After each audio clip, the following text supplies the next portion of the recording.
পবিত্র করে সমর্থনের ব্যানার ছিড়লে কেন বিজেপি? জবাব চাই, জবাব দাও।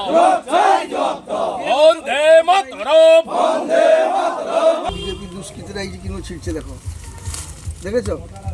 এই যে দেখো, আর একটা দেখাচ্ছি, এই যে দেখো, এই যে দেখো কিরকম ভাবে ছিটছে বিজেপি দুষ্কৃতীরা, এই সকল ভাবে কিরকম ভাবে ছিঁড়েছে দেখো। থেকে আমি বাজারে যে আসার পর দেখি আমাদের ছেলেরা রাত্রি 10টা পর্যন্ত এখানে ফ্ল্যাগ মেরেছিল। এবারে এখানে দেওয়াল লেখন হয়েছিল, ওই পবিত্রকর যেদিনকার নমিনেশন ফাইল হয় সেদিনকার লেখা হয়েছিল, কিন্তু সকালে দেখলাম রাত্রি 1টার সময় ওরা ফ্ল্যাগগুলো পুড়িয়ে দিয়েছে, তোর সঙ্গে কাদা দিয়ে দেওয়ালগুলো নষ্ট করে দিয়েছে, ফেস্টুন ফ্ল্যাগগুলো পুড়িয়ে দিয়েছে।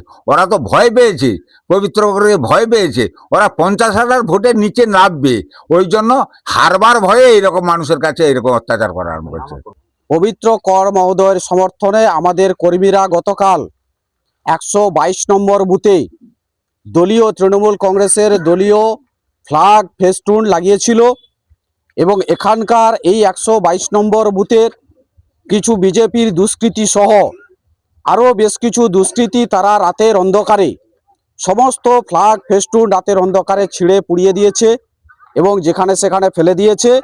এর বিরুদ্ধে আমাদের আজকের এই প্রতিবাদ মিছিল, এবং এখানে যতক্ষণ না পর্যন্ত এই দুষ্কৃতীরা গ্রেপ্তার হয় এবং এলাকার শান্তির পরিবেশ যতক্ষণ না ফিরে আসে, আমরা ততক্ষণ রাস্তায় দাঁড়িয়ে আন্দোলন করব।